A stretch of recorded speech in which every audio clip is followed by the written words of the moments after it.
Hello, hello, hello. तो hello बच्चों, कैसे हैं आप लोग? सब बढ़िया? पढ़ाई कैसी चल रही है? आपकी तैयारी कैसी चल रही? सब बच्चे ध्यान दें, आज हम लोग जानेंगे कि ट्रिग्नोमेट्रिक फंक्शंस में हम लोग डोमेन और रेंज कैसे फाइंड करते हैं। बहुत सारे दोस्तों बच्चों को दिक्कत होती है कि आप लोग रेंज और डोमेन में दिक्कतें करते हैं कि आपको कैसे फाइंड करनी है। तो आज हम जानेंगे कि किसी भी फंक्शन की डोमेन और रेंज कैसे फाइंड करते हैं। ठीक है, चलिए स्टार्ट करते हैं। सबसे पहले हम ये देखेंगे, ठीक है, तो सब बच्चे ध्यान दें। सबसे पहला क्वेश्चन है, जैसे कि क्वेश्चन 1 मैंने दिया है कि find the domain and range. ठीक, डोमेन एंड रेंज फाइंड करनी है। और फंक्शन क्या है? मेरा फंक्शन है एफ एक्स बराबर 2x-1 अपॉन x-3 ठीक है।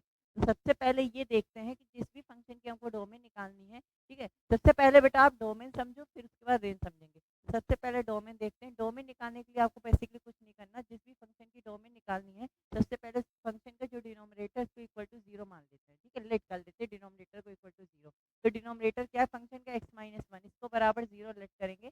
x-1 equal to one, x की वैल्यू वन आ गई। इसका मतलब बेटा एक्स की वैल्यू वन है। जो भी एक्स की वैल्यू आएगी तो वही उसकी डोमेन होगी। तो इस फंक्शन की जो डोमेन होगी वो क्या होगी?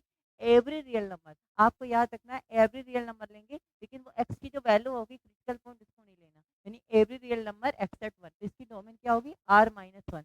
ऐसा क्यों बेटा कि हम लोग आर को नहीं ले सकते, उस वैल्यू को नहीं ले सकते? क्योंकि आप ये देखेंगे, जब मैं यहाँ एक्स की वैल्यू वन रखूंगा तो वन माइनस वन जीरो हो जाएगा, जो कि अनडिफाइंड है। ठीक है, इसी तरह से हम लोग एक और क्वेश्चन देखेंगे डोमेन का। क्वेश्चन है आपका function f x equal to 5x+3 upon 2x+1। ठीक है, आपके पास क्वेश्चन है बेटा 2x+3 अपॉन 5x+1।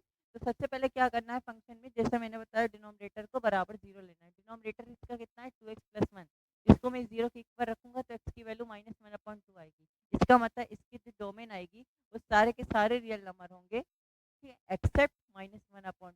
इस फंक्शन की डोमेन आ गई। समझ में आ गया कि नहीं? अब रेंज कैसे निकालते हैं, तो इसका मैं आपको डायरेक्ट तरीका बताता हूँ। बेटा किसी भी फंक्शन की अगर रेंज चाहिए आपको, तो आपको करना क्या है? न्यूमरेटर और डिनोमिनेटर में जो एक्स की कॉफिशिएंट है उसको डिवाइड कर दो। या न्यूमरेटर का कॉफिशिएंट कैसा है? यहाँ पर एक्स का कॉफिशिएंट टू है और यहाँ पर बेटा कुछ नहीं तो वन। इसकी रियल नंबर 2/1 करेंगे तो वन टू ही तो आएगा। इसका मतलब इसकी जो रेंज होगी सारे रियल नंबर हैं एक्सेप्ट टू है। ठीक, इसी तरह से इसको भी हम देखेंगे। इसमें क्या होगा? तो इसकी रेंज अगर मुझे चाहिए तो क्या करना पड़ेगा मुझे? एवरी रियल नंबर एक्सेप्ट, तो बेटा डिवाइड करो, यहाँ एक्स का कॉफिशिएंट 5, इसका 2, तो 5 को 2 से डिवाइड करेंगे 5/2 आएगा। तो इसकी मतलब रेंज जो होगी एवरी रियल नंबर एक्सेप्ट 5/2 होगी। इस तरह आप इसको जल्दी से जल्दी क्वेश्चन को सॉल्व करके रेंज और डोमेन